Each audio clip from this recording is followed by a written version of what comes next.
Hi everyone, welcome to our event. This event is brought to you by DataTalks.Club, which is a community of people who love data. We have weekly events and today is one of such events. If you want to find out more about the events we have, there is a link in the description. And actually, finally, we have quite a few of upcoming events there. Usually we have a few events in the pipeline, but it takes some time for us to announce them. But now, if you go to that link, you'll see quite a few events. And there is one, if you're interested in data engineering, there is one event that happens next week, which is also part of our data engineering course about ingesting data from APIs. And yeah, check it out. You'll find many interesting things there. Then do not forget to subscribe to our YouTube channel. Actually, this is an outdated number here. It's already 40,000. So thanks everyone who subscribed to our channel. But if you're watching this stream now, this video, and for some reasons you have not subscribed, now is the best time to fix that.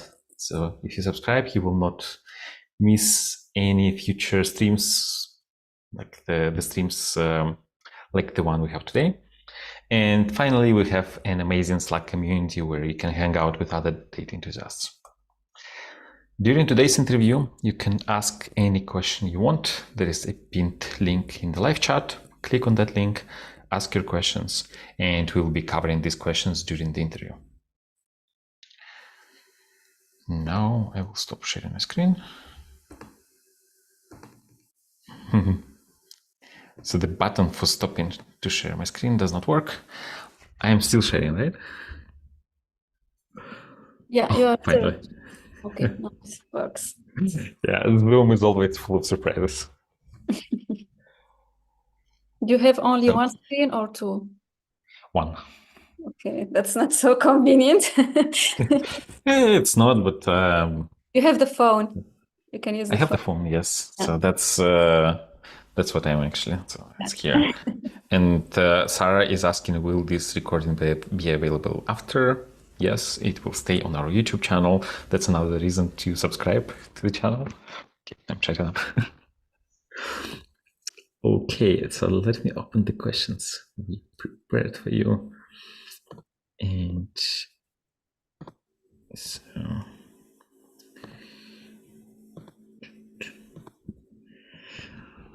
okay. Let's start. Yeah. You're ready, right? So yeah, today, this week, we'll talk about accelerating the job hunt for the perfect job in tech. And today we have a special guest, Sarah. Sarah is a data scientist and a certified career and interview coach. She has over 6 years of experience working in tech, working at international companies, financial companies, and startups.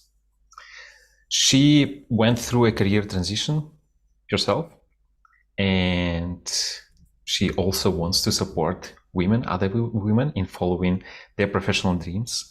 And that inspired her to become a certified career coach. And she is on a mission to support more women to find the right job for them. So as a career coach, she has been supporting women getting back to work after a career break and women in transition to the data field. And today we'll probably talk more about that and in general about finding the perfect job. So welcome to our interview, Sarah. Thank you, Alexei, for having me a guest at your channel. I'm very pleased to be part of it. Yeah, thanks. Thanks for accepting the invite. So the questions for today's interview are prepared by Johanna Bayer. Thanks, Johanna, for your help.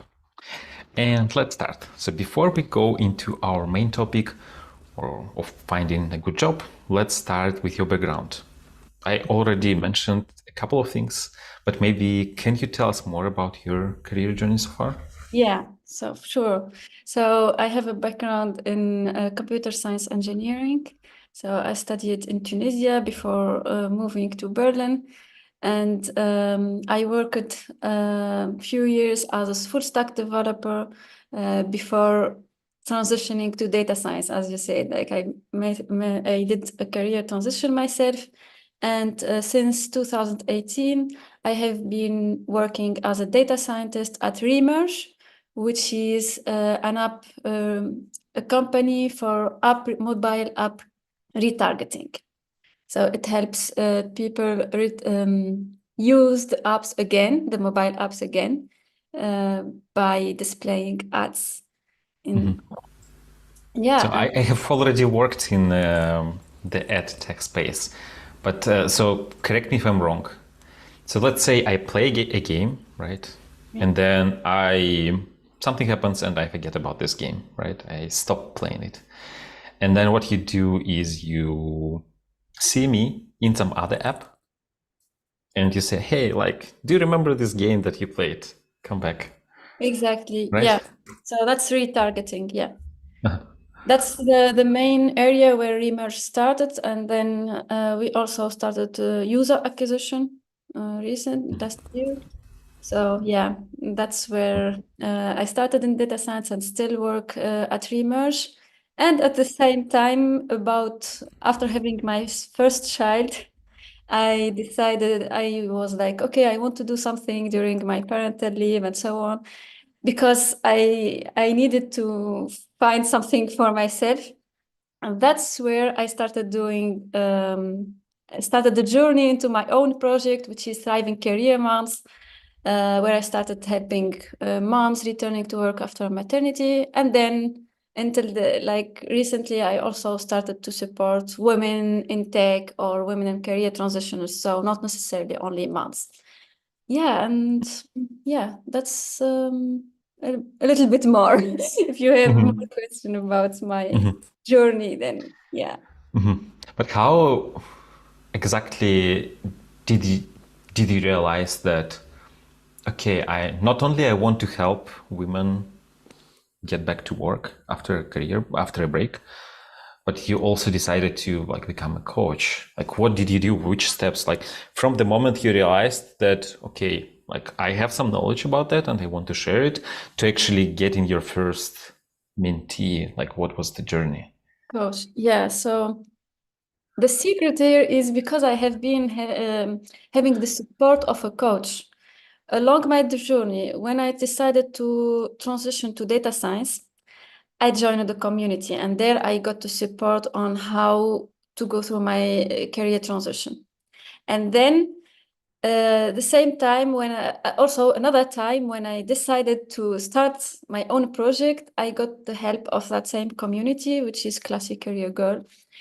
Uh, yeah, I followed the steps. I was like, I take the first action and then, okay, here's some opportunity. Let me have a membership. And then, okay, not a membership. Let's do something else. So I kept trying, doing different things. And with the support of my coach, with the support of my community where I belong, yeah, I could really come up with a product, a service, and start career coaching and having my own coaches. Yeah. And when it comes to figuring out what is your niche where you can help, like at the beginning, did you already know what exactly you want to help? Or was it something you needed to work out and understand and eventually Yeah, I say understand. that, okay, I want to help moms, right? Yeah, and that's, I think, a process that I'm still going through it until this date, because we keep, okay, now is this the right niche? Is this however, I know from I want to support women in the beginning. So for example, I had I want to support other women because I have my own from my own journey, I know that we face some certain challenges. So I feel called to support women. But then, okay, is it like moms? Is it women in tech? Is it women transitioning to data? And yeah, I'm still working on this with step by step, small steps. So what is or what are the most common things that your clients come to you with? Like what kind of problems do they have that they need your help with? Well, they need to, usually they are looking for a new job, or they are starting. I also help with some who started a new job. So started a new job, but they don't have a specific goal. So I was like, okay, supporting them in the first months. But most of them are career changers and looking for a new job. Yeah. Which is exactly the topic for today's interview, right? Yeah. And we talked about that in our Yeah. lunch, networking lunch. That's why the idea got Yeah. from. Yeah. So for those, there is a bit of a story. So we met, I think it was in November. So in Berlin, in Data Talks Club, we have regular meetings. So breakfasts, lunches, dinners. And we met on one of these lunches, on one of the meetings. And interestingly, along with Sarah, there was her client. Yeah. Right? So, and that for me was super interesting. That's why we are talking right now. So it took some time to arrange everything. Yeah. So it was a And really interesting lunch. he's also a career changer to data. Yeah. So clients come to you and ask you to help them with finding a new job. So what happens after we have the first call? So how exactly do you help them to find this perfect job for their ambitions? Okay, wait. So the way I help them is through taking them through the process, which is 4 pillars. The first pillar is about job search, so helping them getting clear about their ideal job description. So we see jobs online, but which jobs are you really interested to be doing? What problems are you interested to be solving, and what's your vision for the next future? So that's the thing that we go through first, and then it's about having a networking strategy and knowing which people are you going to reach out to, so that you have increase your chances for a referral, for knowing about the right opportunity. And then it's about the resume and interview preparation, which is about how to tailor your resume, how to use the correct keywords, and how to show the value that you provide to the company. And then how can you also express that in interviews? So preparing for the top questions, like, for example, why are you applying for this company? What makes you interested to apply here? Why are you leaving your job? Why did you change your career? And so on. And then the fourth pillar is the job search strategy, which is about the main job search activities that one is going to enter the rich state job. So Yeah, this sounds like it's not really specific to data science. It applies to yeah, any sort of job, yeah, right? And yeah. if we talk about data, so it can be like data analyst, data engineer, whatever, right? It's very broad. So 4 pillars, okay. So you said the first pillar is job search. Okay, 4 pillars: job search, networking strategy, CV and interview preparation, and job search strategy. Like, is the first and the last one are the same?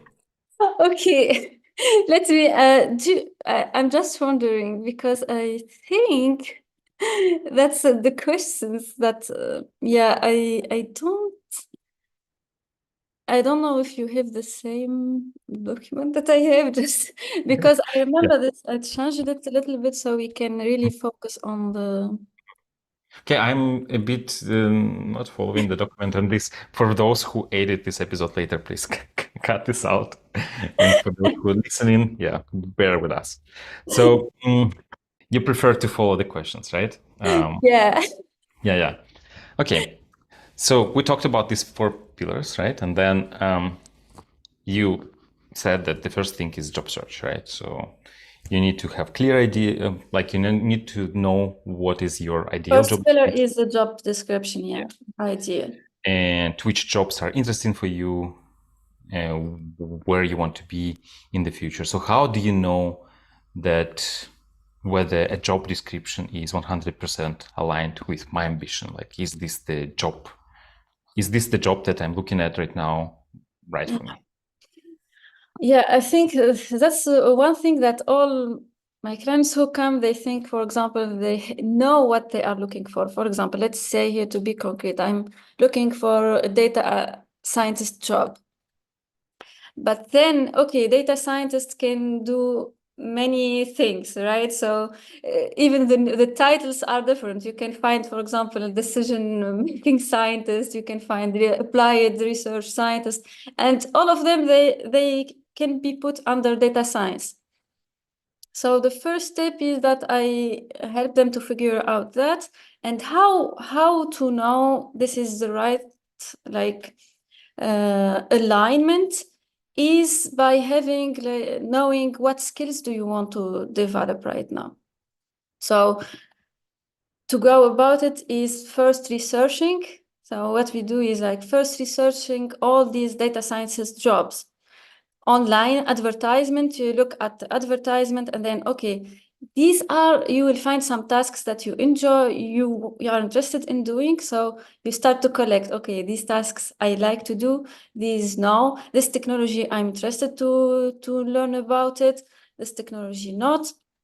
So this is part of researching and the job description, but not only that, the other thing is doing connecting with people who are doing the job. So let's say I found last time I found Flink. So that's by example, like Flink that has a job advertisement for a data scientist. Then I see, is there any people that I can connect with who work it at the company or are currently working at Flink, so that I can ask them about how is it to work there? What do you do on a day-to-day basis? And this helps to discover the alignment exactly by going through the process of researching, talking to, doing informational interviews, which is a strategy that I really like because it gives you another perspective. I used it myself when I was doing my career transition. And even as I look at how I want to grow further in my position, I do informational interviews with different people so that I figure out what would be the thing that is right for me. Yeah. And I'm a bit sidetracking again, so Yeah, it's I hope fine. it's fine. So the problem that I personally have, not me personally, but like the problem that, let me take a step back. So in our community, we have courses, right? So right now we have three different courses. So ML engineering course, data engineering course, and MLOps course. While the first and the last one are kind of similar, the data engineering course is quite different. So it's a different kind of job, right? So then people take all these courses. So they take the engineering and the data engineering course, the ML engineering course, and they say, okay, I like all the All of them. courses, Mhm. all of them, right? What's the third? So ML engineering, data engineering, and the And third? MLOps. Oh, okay, Yeah. okay. So, and then the students come and say, like, we took the courses and we like all of them. Mm, And I want to do all of this stuff, right? And this is a lot, right? So you cannot, like, you can, but like, it's difficult to be a jack of all trades, right? Especially if you're only starting your career and you need to yeah. figure out what exactly from these directions, where exactly do I want to go? And what sometimes happens is the students just apply to everything, right? So they apply to data engineering position, ML ops position, ML engineering positions, like all of them, right? Yeah. Which, like, I am not sure if it's a good thing or a bad thing. Maybe you can tell us. But I think one of the consequences of that you kind of lose focus, right? Yeah, exactly. So Yeah. how in this situation when there are so many options, and because like if I try to focus, then it means that I am kind of, how to say, losing opportunities. Like I Using it. have this fear of missing out that if I don't apply to data engineering positions, then like there's a very big chunk of potential jobs that I will not get because I don't apply to them, right? So if I only apply to ML engineering positions. So how in this case can I actually understand which one is better and what is better for me? Okay, yeah. The first thing, so taking the courses, all the courses to explore is good because one doesn't have experience in the field. So exploring different specializations is a good way to start. But what I would suggest to do before starting to do courses, okay, now I will talk about those who already do the course. But before doing the courses and start doing like applying for jobs, take some time and reflect on your profile. What do you have as skills? What do you have as strengths? And what do you have as qualifications, of course, qualifications, strengths, skills, and then what do you have as experience? So taking into consideration all of these, in addition to them, also the interests. Why this is, this allows you to better leverage, okay, from I have my profile, now which one of these, like data engineering, ML ops, or ML engineer would be the one that works for me? First, I would be applying the skills that I would like, I enjoy, and I can become good at because I am enjoying, then I can become good at. So which ones fit better based on also my experience as well. So a combination of your profile, what makes you unique, what makes you you, and then, okay, from there, let's look at research these positions. What does a data engineer do? What does a ML ops do? And what an ML engineer does? Once I do that, then I choose one of these. And now it's time to address, okay, but I'm not sure yet. Like, I don't have much experience in it. All of them sound interesting. I want to work with data. Many people say, I just want to work with data. I'm interested to work with data. What I would advise then, still try to choose a focus. So let's say, no, okay, choose a focus, but maybe, okay, how do you choose it? Try to see the market, job market. If all of them are interesting to you, then look at the job market.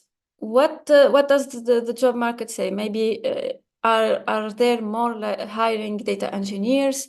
Are they hiring more ML ops? What's your target salary? So the target environment. So study it from the point of the job market. This will help to filter, okay. And from those, it sounds like the data engineering with my skills and my profile, what I want to do, like the work environment, the job market, and so on. This one fits better. And from there, choose a focus. Why a focus is not going. And now I want to answer the question of why the focus is not going to make you lose opportunities. Because when you focus, you simply give yourself the opportunity to grow your skills in that specific area. And a mistake I did myself when I decided to change to data science, because I have the background of full stack developer. And I have I worked with Java, I worked with backend, frontend. So actually I was and I decided to move to Berlin. I know I want to be in data science, but I still wasn't clear for me, okay, data science, ML engineer, data scientist. It wasn't clear at that time to me. But what I did in the beginning is I started to apply for all jobs: full stack developer, backend developer, backend engineer, software engineer, data scientist, ML engineer. And I got overwhelmed. Like, how can I prepare for the interviews for all of these? They have different requirements. A data scientist a job would require other skills than a full stack developer. A data engineer would require more skills than a data scientist. Also, although they can have like an intersection in some points, but the main focus would be different from data science, data engineer. So I was getting lost, not getting any opportunities to have interviews, rejections, what can I do, and so on, until I narrowed down my focus. And that's when I started to become more confident, more ready for the interviews. I could have a specific plan for learning, and I started to get interviews. Although I narrowed it down, I was like data scientist, and I remember also ML engineer. I kept it as a data scientist and ML engineer for me, and that was my focus. So yeah, that's the focus doesn't really reduce your chances. And yeah, and another thing, I don't know, another thing is that companies want some people that have experience. So if you keep applying for all of these courses, at the end you are applying for data engineer, ML engineer, data scientist, then the company who is hiring for a data engineer, which requires more infrastructure and tooling and like preparation of the data workflow and so on, they will not find you having that practice of data engineering because you are trying to do all of them. Yeah. So which means that, let's say somebody wants to take our courses, they should do some of this work even before they take courses, right? Yeah, exactly. Then you have more focus from the very beginning and you know, okay, I want to focus on data engineering, so I take data engineering. And then, just after the course, perhaps instead of taking the other courses, focus on developing the skills in this area, focus on doing more projects in this area.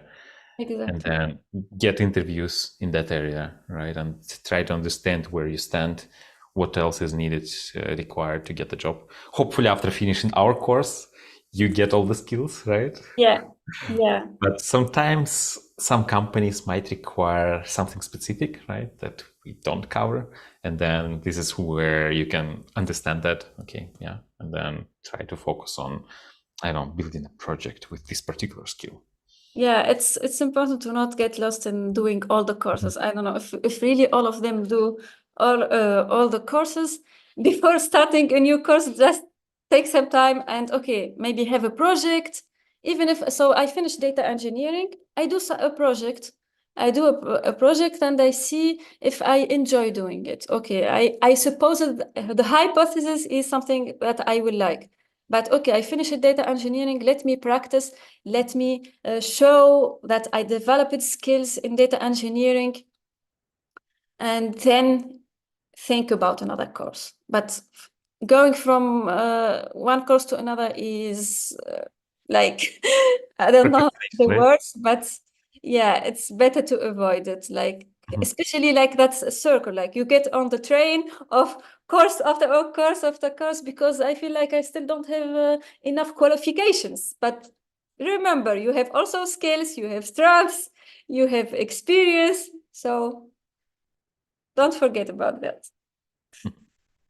And when it comes to having even more focus, because like, okay, you mentioned that when it comes to data science, it's such a broad topic. It can mean anything from analysts to hardcore deep learning, whatever, right? Uh, and when you read one job description for data scientist, it can be super different from another description of a data scientist. And the same thing with data engineers. So you can be a data engineer that builds a data platform. You can be a data engineer that helps analysts. You can be a data engineer that works with data scientists, right? So there are also specializations. And like, if I already know, okay, I want to do data science or I want to do data engineering, should I already have even more focus and think, okay, like I want to focus on this particular type of data science job, or it's okay here at this point to be rather broad? Okay, yeah, because it's already, if you choose to focus on data engineering, there are different demands from company. Another thing that is in the first pillar that I've talked about, which is the job description, is not only getting clear about that job description, so the things that you want to do, the title that you want, target titles, but also the companies. So what are the companies that you want to be working at? So choose the companies and see, or this the same thing. This is by research, informational interview, researching. And from there, you come up with a list of, let's say, 10 companies maximum that I would say a list of 5. A list of 5 is enough. These are my top 5 companies that I want to work there. And from there, you see, okay, these companies, what are the profiles of the data scientists there? Can I network with them, start to, okay, let me get closer, know what they are doing, information interviews, and see what problems that they are trying to solve. The team of data engineer, data scientist, or the company, because every company shares its mission, its purpose, what we are doing, this is our product, and so on. So there is already a lot of information available publicly.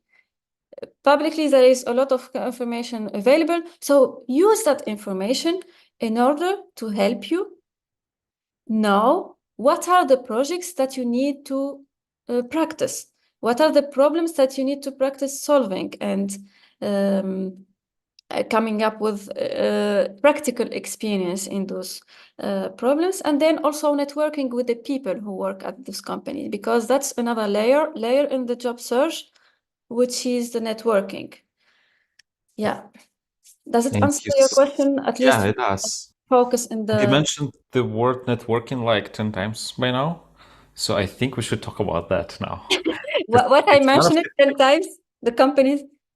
no, networking, the word networking. Networking. So Ah, first, yeah. it's one of the pillars, but Yeah. even before we go to this networking pillar, right, it's also something you do to realize what is the perfect job for you, right? So you know, okay, this is the area where I want to focus, and in order to do that, you mentioned these information interviews, right? Informational So interviews. informational interviews, exactly. So how does it look like? Okay, I have these top 5 companies where I want to work. I opened LinkedIn. I say data scientist at company X, remerge, whatever, right? And then I see, okay, these are the people who work there. So what happens next? Do I just, like how Yeah. they don't know me, I don't know them. Like what exactly is, It's uncomfortable, especially for doing it the first time. Uncomfortable to do the informational yeah. interviews, so I can, yeah, it's normal to feel uncomfortable, but thinking about the results, so the outcome. So before the outcome of informational interview, it gives you an idea, as I said, about what the company is doing, what the role is doing, and you can get advice. Now I have that goal, so I'm up for it. This is a tool that will give me access to this information. But not only that, we have to know that people like to help others. They enjoy giving advice, helping others. I don't know, Alexi, do you like helping others? Yeah, I mean, like when somebody says, yeah, okay, like I have this problem, how about we meet for lunch? yeah, I would not decline it. Like, why would I say no to lunch, right? yeah. Or at least if you don't have time for lunch, you would say, okay, I Yeah, yeah. don't intend doing lunch, but maybe Zoom we can call. have some Yeah, time to talk. I don't know, for... yeah. So people generally like to help. So to approach for an informational interview, just be specific, talk to the person. So I reach out to the person. Hi, before reaching out to them, research that person. See if they research them on LinkedIn, I would say, of course. That's the platform that we have. Do they have... Not on Facebook and Instagram, right? Yeah.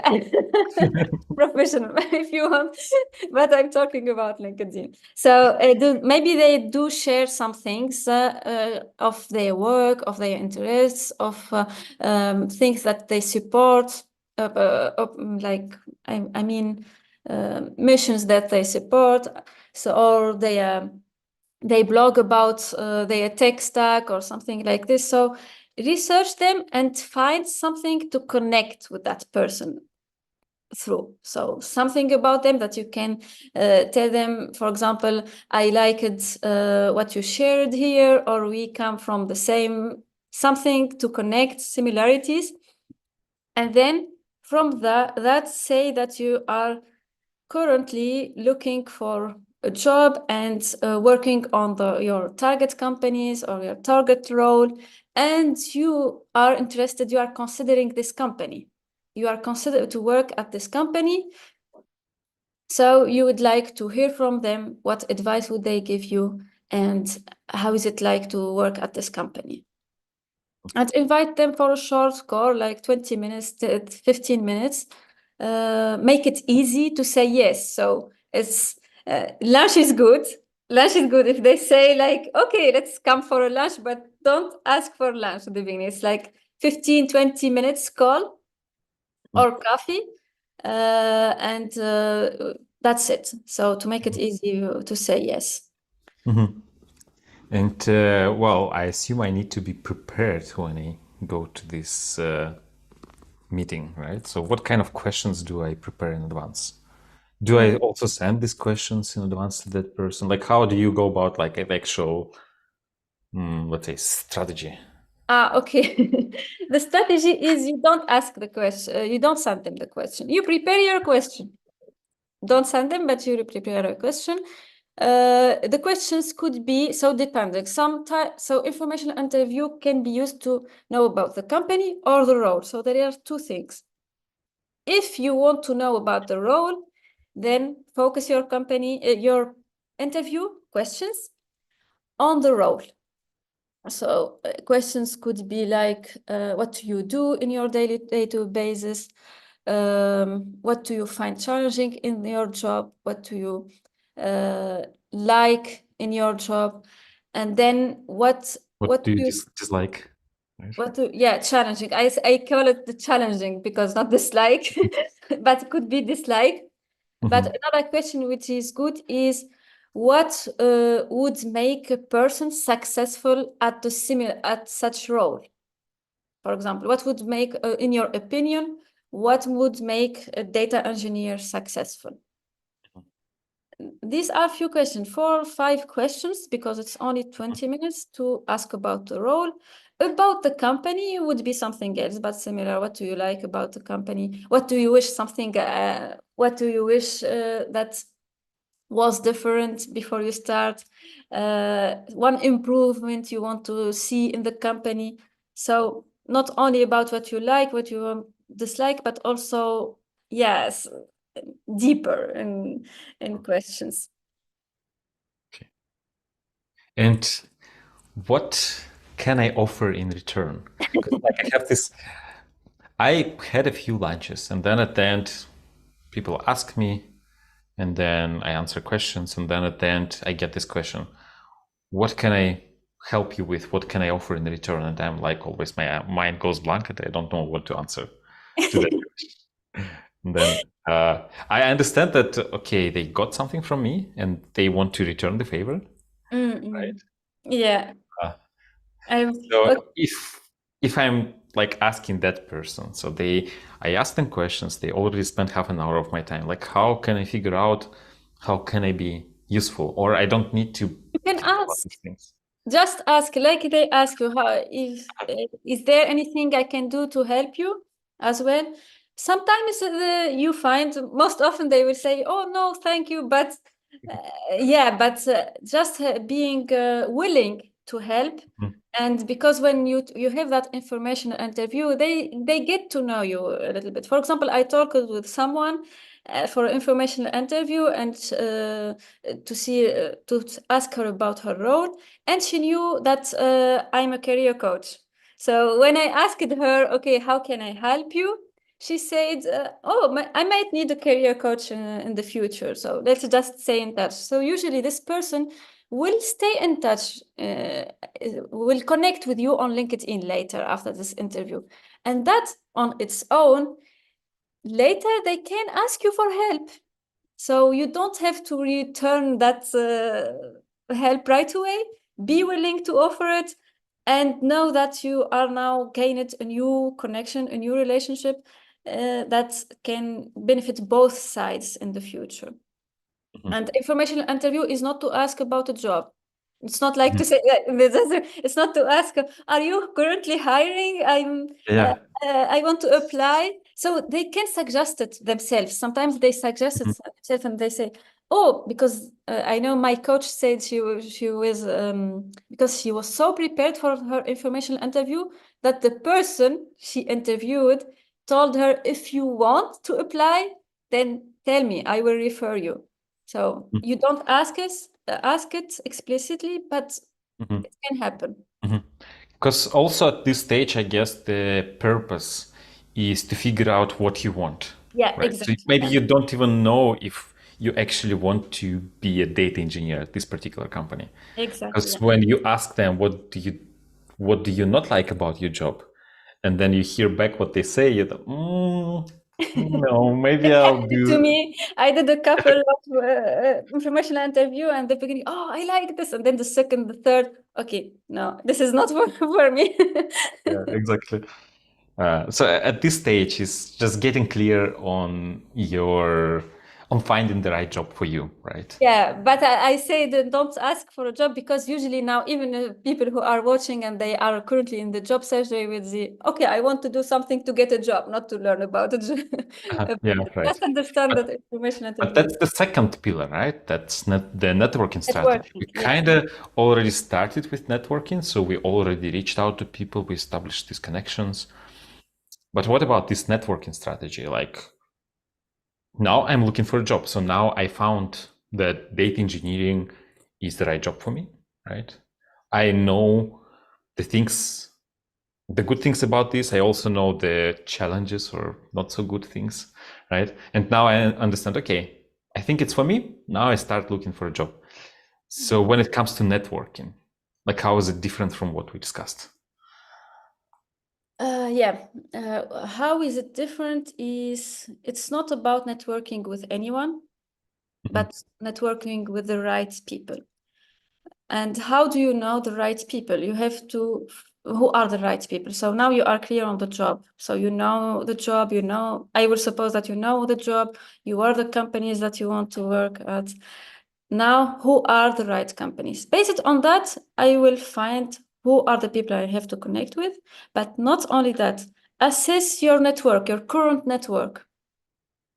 Where are you underinvested? Where are you overinvested? Maybe you are connected to many people in another field, but not that data engineering field. So see where the assessment of where are you overinvested or underinvested, and from there create a list of the people that you are going to reach out to, and have a goal. For example, every week reach out to five new people and connect to 5 people that you already know. So networking is 2 things: new people and people already that you already know. Why? Because actually there is a research that is done very old when it was done. It was done by what's the name? Let me see. A study by Harvard sociologist Granovetter, who studied hundreds of professionals, and they found that more than half learned about their positions through personal contact. And out of those who learned about the positions from personal contacts, only 16% of them saw that contact often.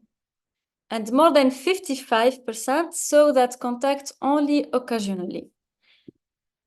Which means this study was like, this means that the weak connections, people that you don't see that often, people that know you, but occasional, are actually you can tap into them to know about the jobs, because your strongest connection, they are probably in your same environment, on same network. However, those like the weak connections can refer you to some new opportunities. That's why, as part of your plan, is connecting with the right people, new people, and as well reaching out to those people that you already know, but haven't been in touch for so long, and share with them your story, what you are doing right now, and yeah, just connect with them and share with them. And if they know anything, then tell them if you know any opportunity and so on, just share with me, or have a chat, have a coffee with them, connect with them again. Yeah, so that's part of the networking. I realized that we have a lot of questions from the The audience. audience. Yes, it's actually 10. I don't know if we will be able to cover all of them, but we can start. And yeah, so I'll start with the first question. Okay. I left my job 2 years ago and I started learning data science and Python. How should I put the things I learned in the CV and projects I made in the CV? Okay, I see that. I left my job 2 years ago and started learning. Okay, you can put them in. So because you left your job two years ago, so right now you don't have a current experience. So I would put first in my resume my skills. So after like the summary, I will put my skills, and then I will put my practical projects, and then experience. Because to make it the first thing that they see is the projects that you are doing. That's how I would recommend. Another thing that I did myself, because I also left my job when I transitioned to data science, which is instead of moving the section of projects, so practical projects, I kept the professional experience, but I added, so my last job ended in this year. And from that time, I'm doing self-education. So I put it in the professional experience as well, self-education, self-employment, and I mentioned some of the projects that I did. That's another way also to do it. And the goal here is to make it the first thing that they see, that I have experience in this field and these are my projects. Thank you. Another question. Do you know any service that can help with doing research on companies, vacancies, and requirements? I think this is what we talked about, and you said, okay, like you should come up with top 5 companies that you think you will like, and then look at the job descriptions there, understand the requirements, and if I understand the question correctly, is it asks if I can outsource that. Yeah. Okay, that's not possible. You have to do it yourself. But I think what they are asking is a service, maybe a platform where you can research a company. Anyway, this is something that you have to do yourself. So researching, and where to go is you can research on LinkedIn, and you can research the companies themselves, the profile, the jobs that they have, the people that they work there. So research could be a lot of on LinkedIn on itself. It's not only the company profile. And then because in the question there is to understand how your skills match the required ones. When you research the company, you research them to know what they are looking for. So from there, and if you like to work at these companies, this is one thing.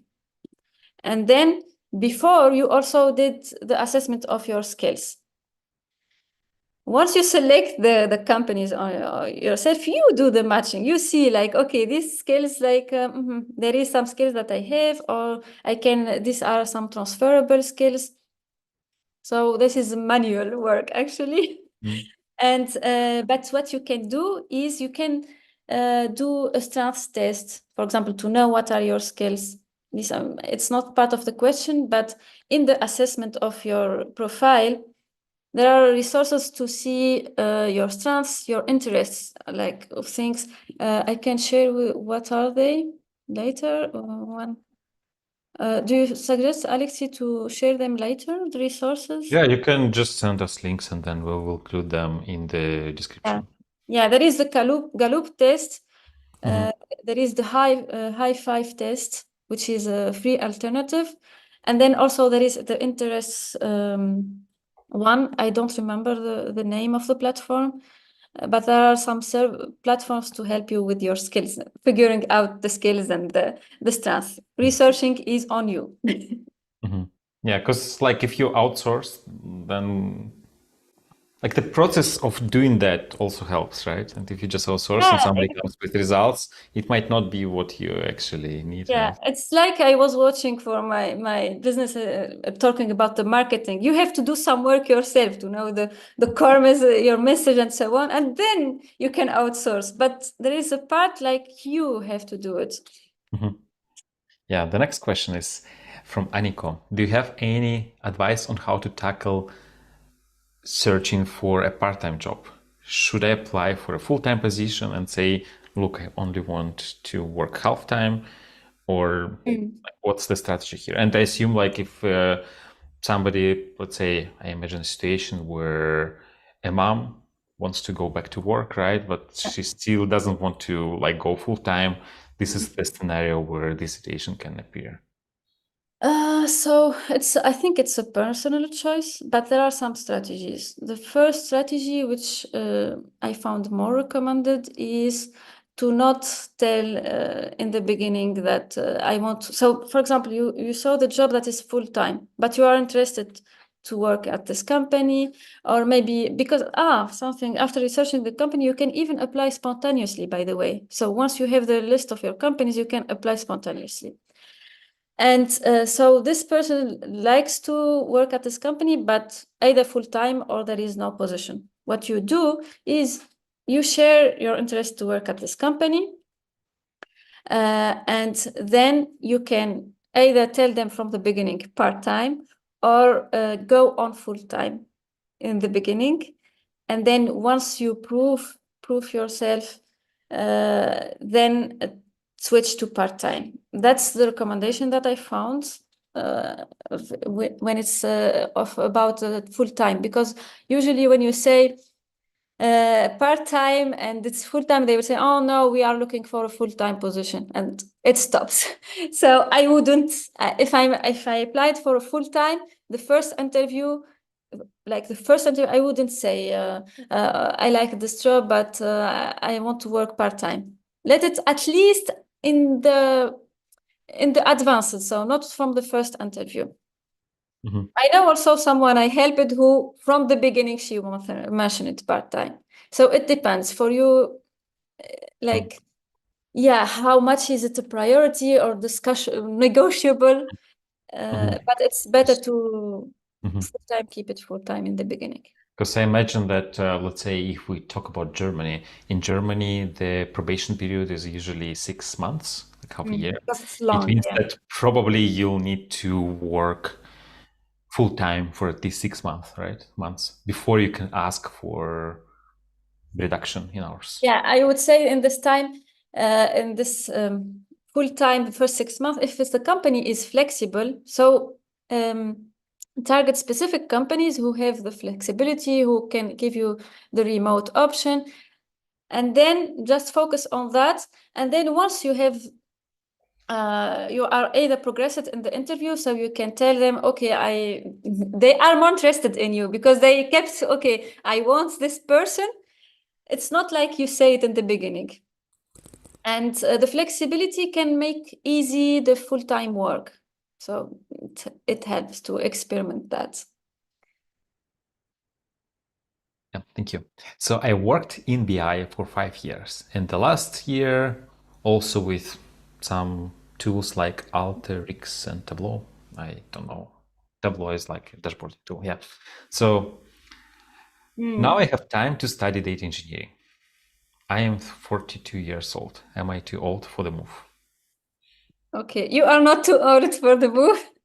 It First, doesn't matter what age you it are. doesn't matter for norm. It's like they don't. It's true. Maybe there are some discrimination based on age, but legally and so on, it's not an issue. Your age. So, and you don't have to put it in your resume. By the way, you don't put in your resume your age because it's a personal information. And from there, you focus on showing that you practice. So you said, for example, they practiced with Tableau and some other tools, and they studied also data engineering time. So focus on that in your resume, in your LinkedIn profile. Show how you can already deliver value for the companies, because companies, what do they care about? Is this person going to give me the results that I'm looking forward? So the return on investment. I'm going to give you salary. What can you give in return? So focus on them. Move out from my age, my experience, and so on. And how can I show them that I can deliver them these results? Once you show them how can you deliver the results, they don't care about your age. And you can even use it at your beneficial, like if you have experience, previous experience, and so on, transferable skills, those can be beneficial. Those can be an advantage. Mhm. And yeah, if somebody in company thinks that like for them age is important, then maybe Yeah, you then don't you want to don't work want to in work that at this company. Yeah, because Exactly. like it's probably all younger people who don't have family and who just live at work and like all they do is work, right? Yeah, and You don't want to work there.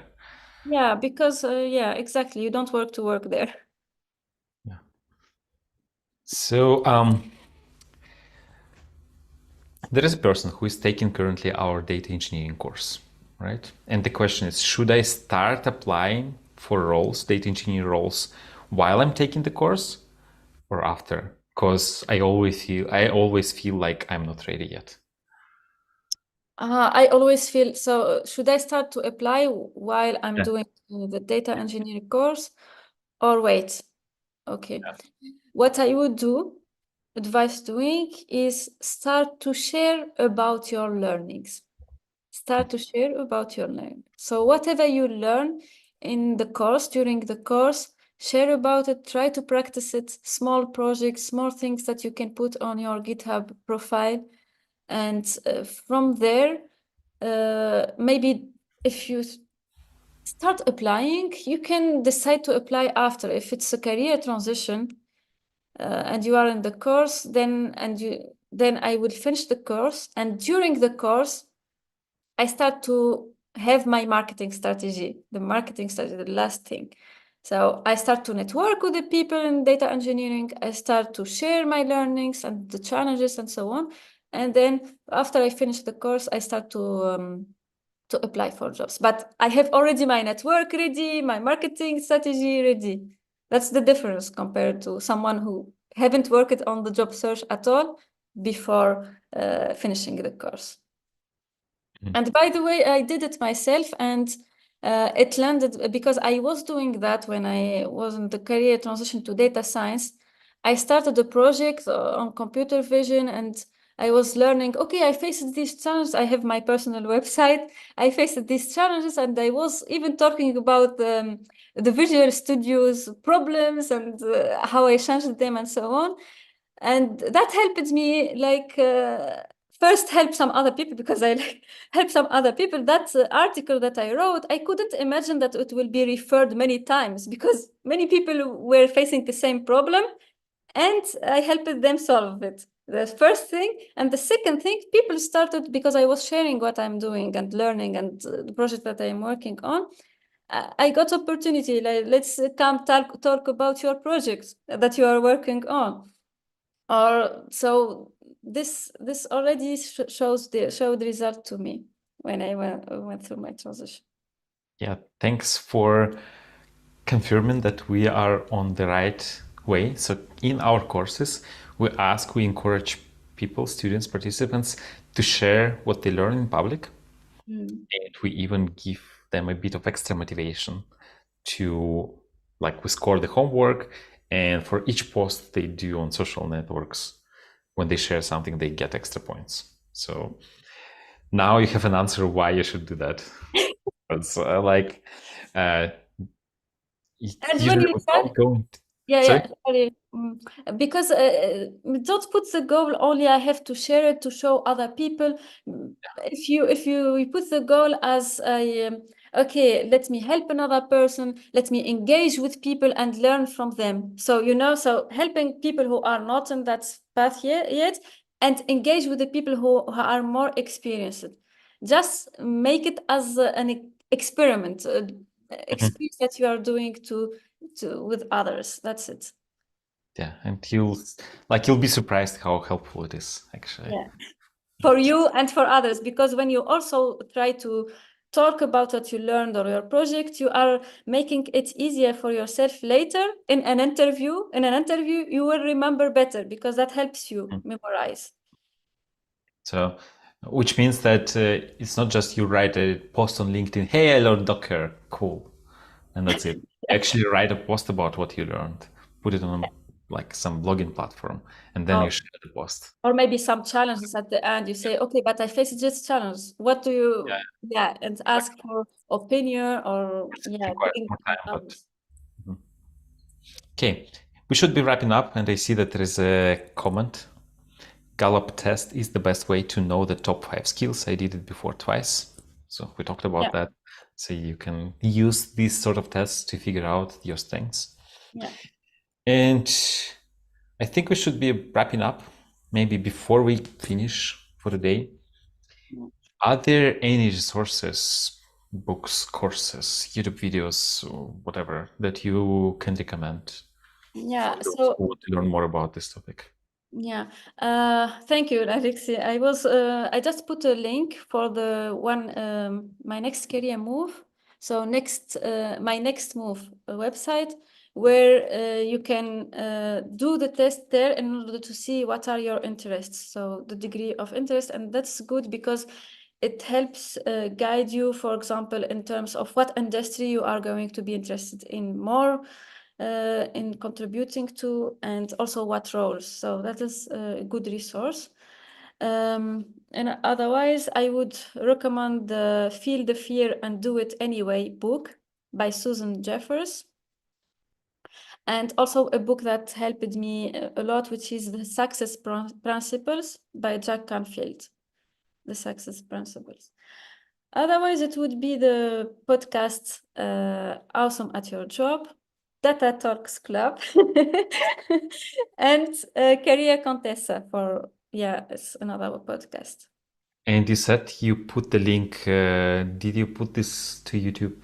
On the tube, Yeah. YouTube. So like it doesn't like when somebody shares links. So can you send it Ah, to me in chat I and can I'll see it. publish it. Yeah, So it's some anti-spam filters.